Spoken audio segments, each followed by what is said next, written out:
It's end of season screamers with Andy Crow. It's the last day of the pheasant shooting season. Michaela's out after sika deer, not just for the hunt, but for the cooking too. And Hunting YouTube rounds up the best hunting on YouTube. Welcome to Fieldsports Britain.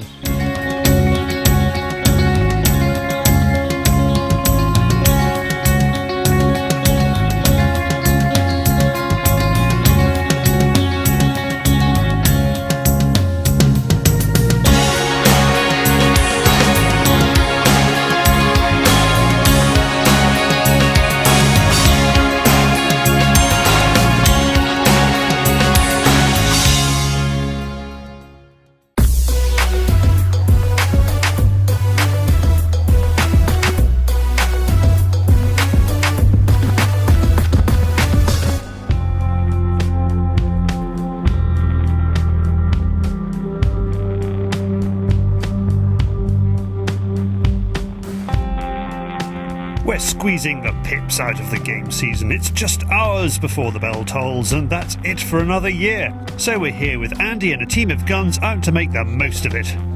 All that's left on the menu are pheasants and partridges. The woodcock fly free as they finished on the 31st of January.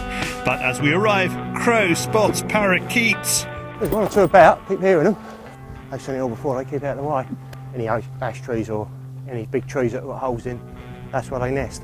They're a pain really, because the holes they nest in are the ones usually the woodpeckers and that nest in. So yeah, get James down here with his bird table and peanuts here, he'll be quids in, won't he? Last day though today? Yeah, last day today. Yeah, a bit of a clear up. These drives, some of these drives haven't been done, this drive hasn't been done for 3 weeks, so there's always a lot of birds in here, so it'll be interesting to see what comes out today. The guns have been told to make an impression on the numbers. No silly shots, but to focus on the cockbirds, which is what Andy tries to do anyway. As they line out, he offers some advice to some visiting guns. He's seen this shoot deliver some great birds, and it pays to know what to expect. But don't worry about me. If you want to come up that way a bit, if they're coming up there, come up there. Don't worry about me, because I've had enough shooting. So. There's very much an end-of-term party feel among the shooters. Crow's cousin Gary is here with his family, and even though there's pressure to deliver a good day, it's a relaxed affair. +1, he comes here, he nicks me birds, and now I've got myself a new pair of glasses, and he's nicking them. Very nice, David. Very nice. They don't suit him. Give us them back, you. The first and second drives are not too busy, but they whet the appetite for the rest of the half-dozen drives set up for the day. Right. As we wait for the beaters to bring the woods in from miles away, we ask Crow about the pigeon prospects for the early part of 2016. There's some big numbers about. I know further down in Kent, they've got some maize that they haven't harvested yet, so that's holding a lot of birds. It's looking good at the moment, and there's not too much spring stuff to go in around here this year, which is quite nice. We're putting some lupins in this year as well. We've been asked to grow them on contract for seeds, and as you know, we had a few good do's on the lupins last year, so yeah, I'm hoping it's going to be a good year. We had a good year last year. The farm he manages in Kent puts him right in the drop zone for incoming pigeons from the continent. The weather hasn't been great to ferry the guns around the British countryside this year, but the ground drains well here on the North Downs, and the wet and the wind has kept the birds close to home. On the third drive, we understand how they feel. Andy's peg is right at the top of the valley. The conditions are grim, but the birds should come motoring out of the cover. Hi-ho, we're at the top of the bank.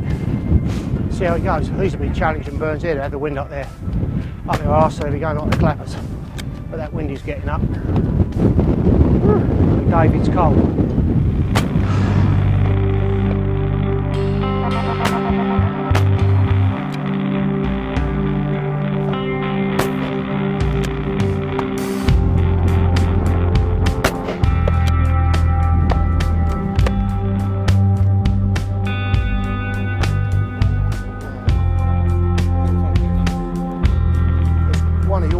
After a quick coffee break, it's drive number 4, and Crow knows he's in the mix here, and it usually produces a lot of birds.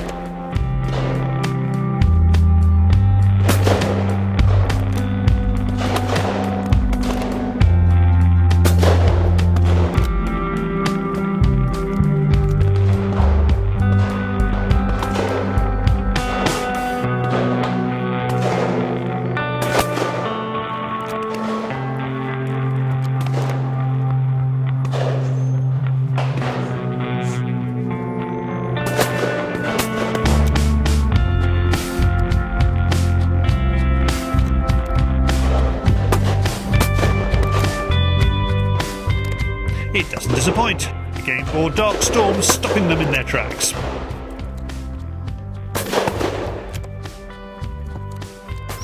Yeah, it's good fun, that. Nice birds on there. A few laying about me. Now, there's a couple there must be a bit close to you, were they, David? The bag is building nicely and Crow is enjoying his last day. There are clearly a lot of birds still around on this shoot, so what will happen to them when the guns are packed away? The good thing is here with Les and Mike, they keep feeding them right the way through until around harvest time when there's enough natural around to keep them going. What a lot of people do for a bit of extra income, they catch them up for the game farms for breeding. If there's too many cockbirds about, they thin them out, otherwise they just fight and they just pester the hens all the time.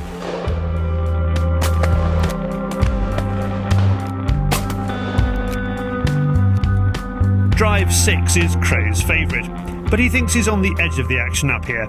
If they do come near, he has his X-ray vision to assist him. He's been sent some very nice pillow glasses to try out.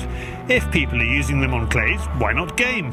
Well, you had a look through them earlier and you can see the difference, especially when the light's starting to go a bit. It really does bring it out. And earlier on, shooting into the, it was a bit brighter early on, and I put a different set of lenses on. And oh man, the difference it does make.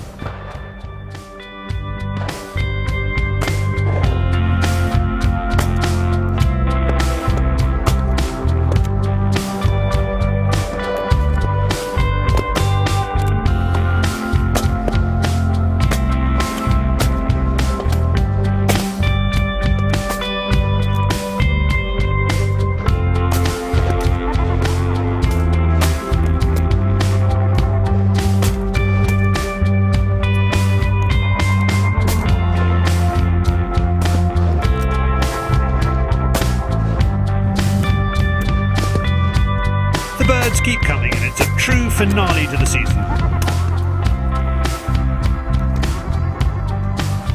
Cheers, Les! And to top it all, Crow wins the sweepstake, being just one off the 339 bird bag. Thank you, Andy. Need I say it, but good shooting there. Now from tall birds to tall stories, it's David with the Fieldsports Channel News Stump.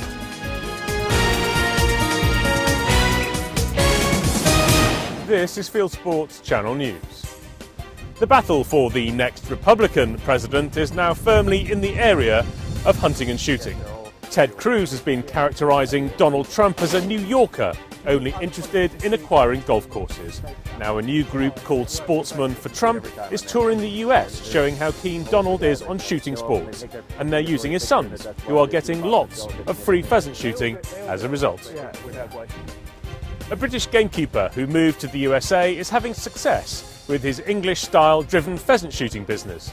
Richard Smith now runs the Royal United Company in Pennsylvania, which offers pheasant shooting, simulated game days and clay shooting. Visit royalunitedgb.com. Masked saboteurs who handed Scottish police a film of a pheasant shoot have been convicted on their own evidence. They thought their film shows illegal hunting. It also shows them in paramilitary gear and balaclavas disrupting a pheasant shoot on the Snagow estate in Perthshire. Sheriff William Wood of Perth Sheriff Court fined 2 of the 3 £200 each. Michaela has had her Facebook account blocked again. Flagging attacks by antis mean Michaela Fialova is locked out of Facebook for 30 days. She has taken the fight to local TV stations. A British helicopter pilot has been shot dead by poachers in Tanzania. Englishman Roger Gower was helping authorities in Tanzania track the criminals when they fired on his aircraft and he was fatally wounded. And finally, actor Gerard Depardieu, star of Green Card and Cyrano de Bergerac, shoots a deer in a new wristwatch ad.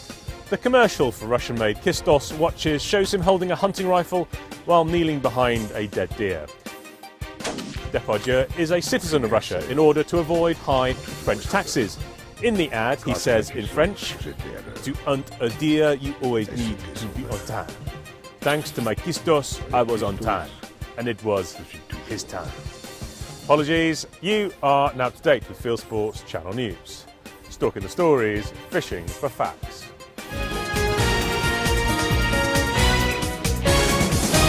Thank you, David. It might be the end of the game season, but it's the start of the show season. The British Shooting Show at Stoneleigh Park is next week.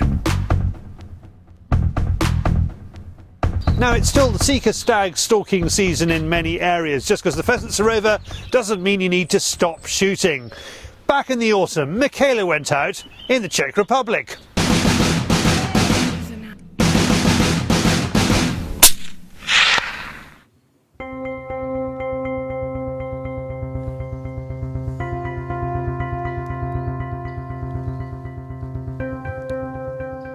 The trouble with woodland deer in broad daylight is that they seek out the densest thickets in the forest. That means you have to be lucky to see one at all. Michaela is out in the forests of the Czech Republic, looking for a sika stag for the kitchen. Some say they're the best venison you can shoot. She's stalking slowly. Stalking slowly is all very well. Stalking into the wind too, even if you check your wind by having a fag. But stalking towards the densest thickets makes it many times easier for them to make you. When things happen, it's usually because you've been lucky, and they happen fast.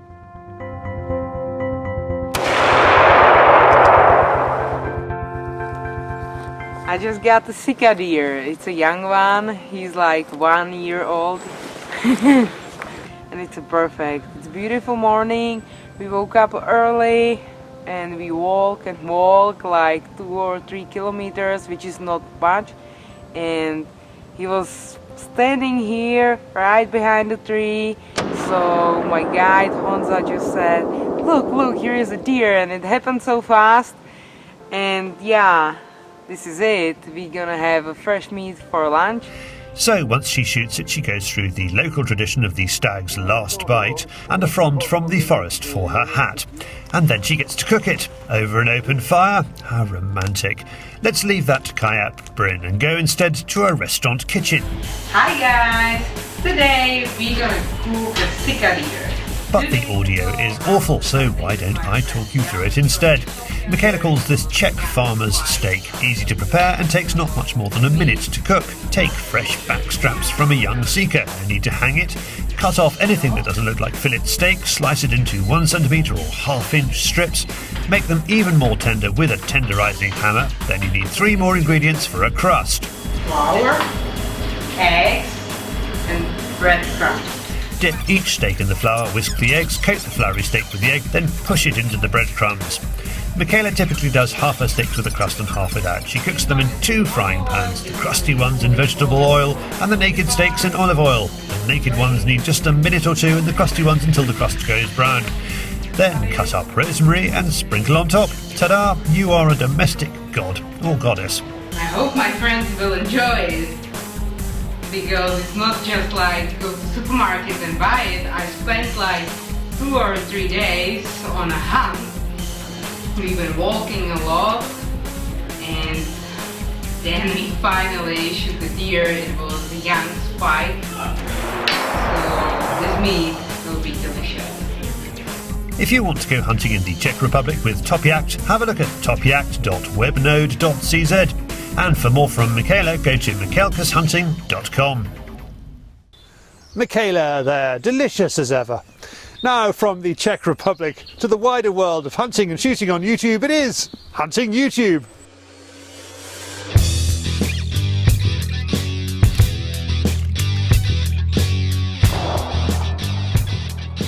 This is Hunting YouTube, which aims to show the best hunting and shooting videos that YouTube has to offer. The immensely likeable Guillaume des Enfants heads for the Vendée for a last night in the Breton marshes this season. If you speak French, you will learn how to use live ducks as decoys in this film. Over to the USA, and after a 45-second intro, duck season wrap-up by Cope Junkies is a montage of shots of the duck season in the state of Kansas, as enjoyed by a university student who is studying to become a game warden. Staying in the USA, YouTube channel Your Hunting Buddy goes duck hunting for the first time in this new vlog. Like many vlogs, you have to get over the first person filming and then it becomes kind of immersive. There have been lightning storms all night, so Texas native 00 decides to pass on sitting in a high seat the following morning until he sees a cull buck by the house feeder. This was filmed in his underwear. In the UK, SRS Power is, you will be pleased to hear, fully clothed to take rabbits from field to plate in this film. He's ferreting them, skinning, jointing and cooking them. Paloma hunting is out after chamois in the Graubünden region of the Swiss Alps. This has beautiful photography of one of my favourite parts of the world. and is a good story, well told, in English. More pretty filming. It's the Red Rut 2015. Now we are in the Salon in France with the German Halali magazine for what they call a stalk and a walk after red stags and wild boar. And finally, Jaeger magazine is on a driven hunt in the snow. They see a lot of game, shooting from high seats, and there is some following up on the ground. One of the good things about hunting films is how they pot down the hours and hours of cold toes and freezing fingers into a series of magic moments. That's it for this week. If you have a YouTube film you would like us to pop into the weekly top 8, send it in via YouTube or email me the link, charlie@fieldsportschannel.tv. If you don't like those, how about Club Digweed? He's out with a new one. This month's Club Digweed has him shooting in the rain and explaining how to stay competitive when the elements are against you. He also introduces a training technique inspired by snooker legend Alex Higgins. It's all about timing with George potting clays. I'm going to start off directly behind the trap, and then I'm going to walk 3 yards to my right, 3 yards to my right, 3 yards to my right until I get to 15 yards, and keep going, single shots every time. If I miss one, I come back and start again. Pull! Oh, can I just say at this point I feel like crying. It's all in this month's show, which is available for a download or is free to view if you are a Club Digweed member.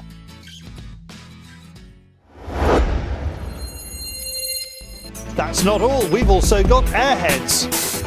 We're off to see a very unusual air gun. It's an air gun, it's a crossbow, and it's a shotgun. It's all the idea of Terry Tate from Texas. Meanwhile, Kayak Bryn is a bit further north in the United States at the SHOT Show in Las Vegas looking at airgun innovations, and I'm off to a brand new air rifle range in Somerset. Click on the link on the screen.